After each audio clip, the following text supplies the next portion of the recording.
ప్రజాస్వామ్య వ్యవస్థలో blind EVM అనేది ప్రజాస్వామ్య వ్యవస్థలో ఓటు యొక్క విశిష్టత ప్రాముఖ్యత అందరికీ తెలిసిందే. సో ఈ ఓటింగ్ అనేది రాబోయే ప్రభుత్వం యొక్క నమ్మకంతో ప్రజలు వివిధ పార్టీలు మరి ఎలక్షన్లో పాల్గొంటారు. సో వాటిలో వారికి నచ్చినటువంటి వారి యొక్క సమస్యలను మరియు వారి యొక్క కష్టాలను పర్యావరణ హితంగా అటు ప్రకృతి మమేకమై అభివృద్ధికి నోచుతారనే ఆకాంక్షతో ప్రజలందరూ కూడా ప్రతి 5 ఏళ్ళకు ఒకసారి మన రాష్ట్రంలో అయితే యూనియన్ టెరిటరీస్ మినహాయించుకుంటే సో ఎన్నుకునే పద్ధతి అయితే మన రాజ్యాంగం మనకు ప్రజాస్వామ్యంలో కనిపించింది. ప్రతి 5 సంవత్సరాలకి ఉన్న ఏదైతే మనం ఎన్నుకున్నటువంటి నాయకులు మరి వారు ప్రజాహితంగా అభివృద్ధికి నోచుకున్నట్లయితే మళ్ళీ వారికి ఒక అవకాశం లభిస్తుంది. లేని ఏడల మరో కొత్త ప్రభుత్వానికి వారు అవకాశం ఇచ్చేందుకు అవకాశం ఉంటుంది. అదేవిధంగా ఔత్సాహికమైనటువంటి నూతన నాయకుల్ని ప్రపంచానికి పరిచయం చేసే ఒక గొప్ప అవకాశం ఈ యొక్క ఓటింగ్ ప్రజాస్వామ్యంలో ఈ ఓటింగ్ సిస్టమ్ది ఉందని మనం విశ్వసిస్తాం. సో ఈ యొక్క ఓటింగ్ని ముఖ్యంగా ప్రధానంగా బ్లైండ్ ఓట్స్ని అన్నతి కాలంలో చూసుకుంటే ఇప్పుడు లేటెస్ట్గా మనకి ఈవీఎం మెషిన్లు అనేవి అందుబాటులోకి రావడం జరిగింది. అదేవిధంగా ఆధార్ ఎనేబుల్డ్ ఓటింగ్ సిస్టమ్స్ కూడా ఓటింగ్ కూడా రాబోయే రోజుల్లో రాబోతుందని మనం వింటున్నాం. అయితే గతంలో మనం చూసుకున్నట్టయితే ఈ ఓటింగ్లో కూడా మంచి నెగ్గుతుందని అందరూ ఆశిస్తే చెడే నెగ్గే పరిస్థితులే కనబడడంతో సో దీన్ని ఎలాగైనా అధిగమించాలి. ఓటింగ్ సిస్టమ్ అనేది ఎటువంటి అవినీతికి తావు లేకుండా ఎటువంటి రిగ్గింగులకి తావు లేకుండా ప్రజలు స్వచ్ఛమైనటువంటి ఓటు ద్వారానే ప్రజా నాయకులు నెగ్గాలి తప్ప రౌడీజంతోనో లేకపోతే ఇతర పలుకుబడులతోనో రాజకీయ నాయకుల్ని ఎన్నుకునే సిస్టమ్ని ఎన్నిక కాబడుతున్న సిస్టమ్ని అయితే ప్రస్తుతం మన దేశంలో వివిధ సందర్భాల్లో ఇటు మన రాష్ట్రంలో చూసాం. సో దీన్ని ఎలాగైనా ఫిక్స్ చేయాలి. ఏదైతే ఈ అవినీతి ఉందో ఈ రిగ్గింగ్ కార్యక్రమాలు ఉన్నాయో లేకపోతే అధికార బలంతోనో లేకపోతే ఇతర పరపతితోనో నెగ్గి అటు మన వనరులను కాజేస్తూ ప్రకృతి వినాశనానికి కారణమవుతున్నటువంటి ఈ నాయకులకి అవకాశం కల్పించుకుంటా ప్రజాస్వామ్యంలో ఒక మంచి నాయకుడిని తీసుకురావాలి, అందించాలి, ప్రజలకు చేసేందుకు అవకాశం కల్పించాలనే ఉద్దేశంతో టెక్నాలజీ పరంగా మనం ఈ ప్రాజెక్టును రూపొందించడం జరిగింది. ఆ ఉద్దేశంలోనే బ్లైండ్ ఎవరైతే అంధ వ్యక్తులు ఉంటారో వాళ్ళు ఓట్లు అనేవి ఫేక్ ఓట్లు వాళ్ళ ప్రమేయం లేకుండా దొంగ ఓట్లు వేసేస్తున్నటువంటి అంటే మన ప్రజాస్వామ్యంలో చూస్తూ ఉంటాం మనం. సో ఒక ఓటు తేడాతో కూడా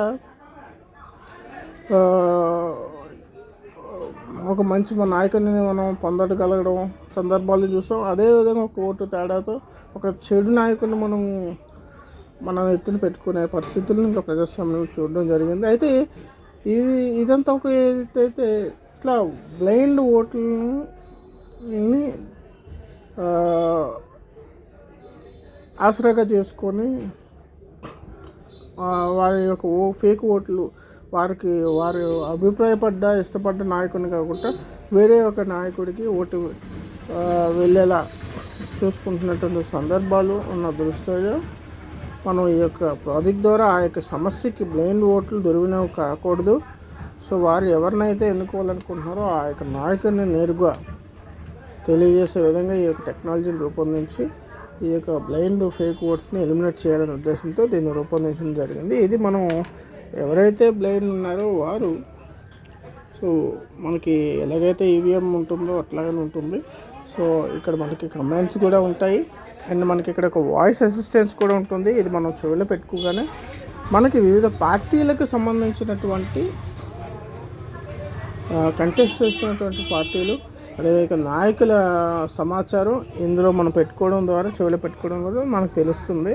సో ఆ సమాచారాన్ని మనం విని అనంతరం మనకు ఒక జవాబు, మీ ఈ ఓటింగ్ ఎన్నుకునే సమయం అని చెప్పి కమాండింగ్ ఇచ్చి ఒక 30 సెకండ్ల సమయంలో మనం కోరుకుంటున్నటువంటి నాయకుడి పేరు మనం తెలియజేయగానే ఆటోమేటిక్గా ఓటింగ్ అనేది కంప్లీట్ అయ్యి బ్లైండ్ ఓట్ అనేది ఫిల్ అవుతుందండి. సో ఈ విధంగా ఈ ఓటింగ్ సిస్టమ్ని ఇంప్లిమెంట్ చేసి బ్లైండ్ ఫేక్ ఓట్స్ని ఎలిమినేట్ చేయాలని ఉద్దేశంతో దీన్ని డెవలప్మెంట్ చేసాం. ఐ హోప్ మీకు ఈ ప్రాజెక్ట్ అనేది నచ్చి ఉంటుందని నేనైతే అనుకుంటున్నాను. సో మీరు అందరూ కూడా దీన్ని ఎంకరేజ్ చేయాలనుకుంటున్నాను. అదేవిధంగా అయితే ఇది నాకు వచ్చినటువంటి ఒక ఐడియాని నేను రూపొందించాను. సో ఇట్లాంటి ప్రాజెక్టుల్ని నాకు వచ్చినటువంటి టెక్నికల్గా నేను ఆలోచించి ఒక నమూనా మాత్రం తయారు చేస్తాను. ఇది పూర్తి స్థాయిలో అందుబాటులోకి తీసుకురావాలని కూడా సర్క్యూట్లో ప్రోగ్రామింగ్ మీద పట్టు పొంది తీసుకురావాలని ఆకాంక్షిస్తూ ఉన్నాను. అయితే నాకున్నటువంటి ఆర్థిక మరియు బాధ్యతల దృష్ట్యా నేను దీన్ని ప్రస్తుతం ఐడియా రూపంలో మీ ముందుకు నాకు వచ్చినటువంటి ఐడియాని ఒక చిన్న టెక్నికల్గా చిన్న డెమో చూపించాను. సో దీన్ని పూర్తి స్థాయిలో అమలుకి అయ్యే విధంగా ఒక కమర్షియల్ మోడల్లో రేపు రాబోయే ఎలక్షన్లో రూపొందించి అందుబాటులోకి తేవాలన్నది ప్రధానమంత్రి ఆకాంక్ష. ఇందుకు గాను నాకు భారతదేశంలో ఉన్నటువంటి కనీస వనరులను కూడా నేను ఐడెంటిఫై చేసి ఇది made in India, made in Bharat అనే నినాదంతో, సో మన స్వదేశీ పరిజ్ఞానంతో ఈవీఎంని రూపొందించాలనే ఆకాంక్షతో ఉన్నాను. సో దీనికి ఒకటి ప్రభుత్వం, ఒకటి ప్రజలు కూడా నుంచి కూడా మద్దతు లభించి ప్రోత్సాహం అందించి మీరు కనుక షేర్ చేసినట్టయితే నాకు ప్రోత్సాహం అందుకోదు.